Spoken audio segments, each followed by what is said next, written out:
Living in your head can feel like living your life, but it's not. You can picture having it all together, working out, having your habits, waking up early, and you can feel proud of yourself as if it's already happening. You picture the routine, the discipline, the consistency in so much detail that you can literally feel like it's your reality. And you have spent hours visualizing and imagining this. But when you stop and think, have you actually lived even one of those days in your real life? You realize that you haven't. And that's what today's video is about, living more in your head than in your real life, what that is actually costing you, and what you can do about it. So let's get into it. Okay, so here's the thing about living in your head. It actually can feel quite exciting because you can come up with all these ideas, all these accomplishments that you can achieve, all these paths and plans and how you can structure your day and what you can get done in that day, how much you can get done, how much you can fit in, and how much you can actually move forward in your goals within your finances, business, growth, and health, and also relationships. So it can start to feel very exciting, and you can literally draw this perfect visual of what that life looks like and how will you improve day to day and how you're going to get better, and it can feel very, very exciting. But then the problem with that is that you create this false sense of achievement before you have even taken the first step, where you can put yourself in this loop of feeling super excited in the moment of thinking about it, mapping it out. You might even have your plan ready for you to start tomorrow. And then when you wake up the next day, you don't really feel like doing it. It's not as exciting anymore. It's not as motivating. And I also think that there's this gap that it's a bit tough to bridge, where when you have it in your mind, you have these positive emotions and you imagine how you're going to feel when you're going to do the thing, and that vision is that you're going to feel great, you're going to feel motivated, you're going to feel so excited. But then maybe you will feel like that on day 1, but on day 60 you might not feel that excited anymore. You will be tired, you will be exhausted, and it will get boring as well.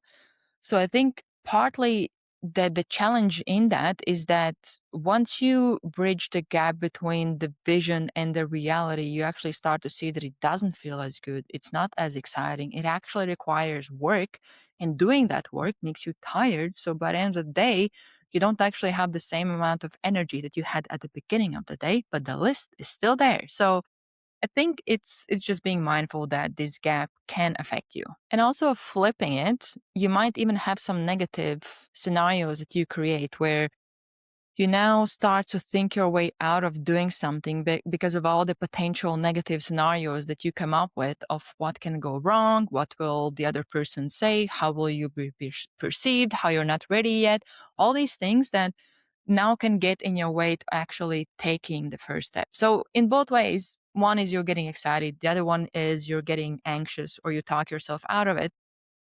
In either case, you don't actually end up taking the first step. And that's the real problem here, is not taking the action. And also add to that being in your head, you have full control. You have full control over the outcome, over how you are perceived, how you don't make any mistake, everything goes according to the plan. So actually in your head, it's pretty nice movie that you can create, that you're more confident than you might be in real life. Things go more smoothly and progress becomes more quickly. So it feels like a good place to be, where now you have this movie that you have created of all the things that are going right, and you have full control, not just over what you can control, which is yourself, your decisions, your behaviors and actions, but you can control the outcomes as well. And that's not the case in real life. In real life, there's a lot of things that can go wrong. There's a lot of things that don't go according to the plan that can get in your way of achieving the goal. Real life has a lot of friction in it. And living at the time when a lot of friction has been removed in our lives doesn't help. If you want to watch a movie, you don't have to go to theater and see what's on. You just click a button from the comfort of your home and you watch a movie.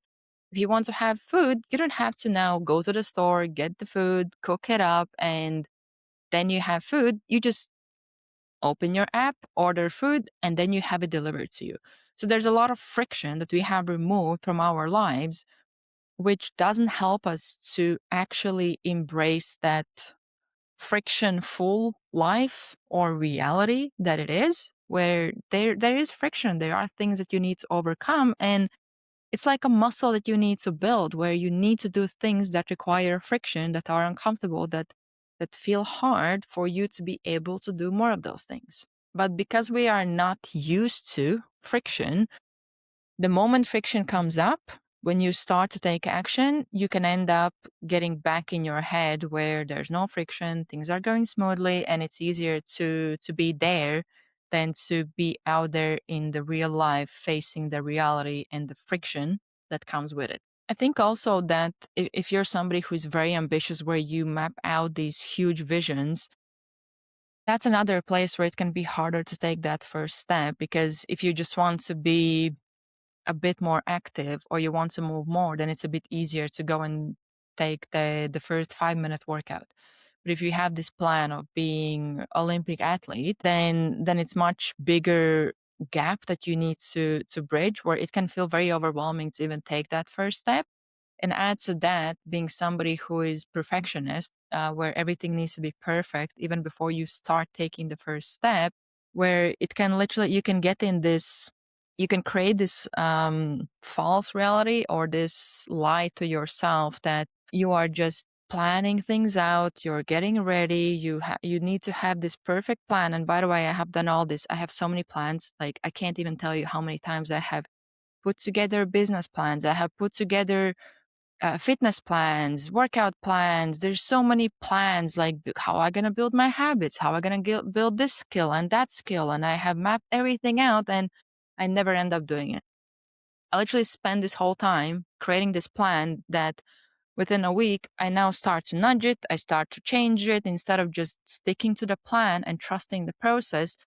And what gets in the way is that overthinking and that belief that you can find the perfect path, but there is no perfect path. The perfect path is taking the step and then taking the next step. And then as you take these steps, you start to get feedback, or you start to see that you're improving. Or if you're not improving, you start to see what are some of the things that you can adjust. But all that comes just through taking action. It doesn't come from thinking about it or mapping it out or planning it. And I know all this firsthand because I have lived this for years.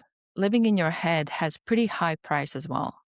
One is you're losing out on opportunities because you're not putting yourself out there, you're not taking any action, you're not building any skills that can make you more qualified for opportunities. So there's a lot that you're missing out on by not taking that first messy step and being the beginner or sucking at something. But also you lose out confidence, because every time you don't take the action, you're feeding self-doubt. You're feeding your limiting beliefs instead of taking this imperfect action. And through taking action, you're actually going to build that confidence, but it's not the other way around. You're not going to feel confident before you do something, especially if it's something that you're doing for the first time. And third one, which I think is very tough one, is that life starts to feel dull. It starts to feel boring. It starts to feel like you don't, it's kind of like you don't really have life, because you don't live, you don't do things, you just stay in your head and you create all these visions, and then you bring nothing to life, and then your life in comparison to your vision is very dull, very boring, and it's very easy to feel stuck and stay there, and it can get very depressing to be in that place. And that's where I feel like it's very, very important to not to overthink it and find something, take some action, go do something. And with that, you're starting to add color to your life, you're starting to add adventure, you're starting to add stories, experiences. You're starting to become more of something, more of somebody, through having those experiences. And now you have stories to tell, you have experiences that you can go back to, there's all these lessons, and there's so much that comes from just going and living instead of just staying in your head and planning. You will never feel more confident, more certain, more ready, or more clear just by thinking. You have to go and do the thing. Unready, unprepared, scared. Just go and do it. And action is the only thing that's actually going to give you real feedback. It's real evidence through doing. That's where you actually learn. That's where you see, oh, I tried this. It didn't work. But I actually, as I was doing it, I came up with this idea of something else that I could do. So now let's go and try that. And I think you want to also add to this curiosity where you approach it with more of that childlike mindset instead of, oh, see, I failed. You approach it more like, what happened there? Let me think about it. Let me go through it. And maybe I can come up with a better idea or better approach or something new that I could try out, where now it becomes this adventure. And it will be messy, things will go wrong, and rarely they will go according to the plan, but that's life. All you can do is accept that you're not able to predict the future, you're not able to create this perfect plan, and things probably gonna go wrong, but you can accept it and go live your life anyways. So if there's one thing I want you to take away from this, it's that you don't need another plan. You don't need to have another strategy. You don't need to have another journaling session. You just need to take that first step that will help you to get out of your head and into your life. So let me know below, what is one step that you will take to get out of your head and into your life, and go and support others so that we can all get back into reality and step into our real lives together.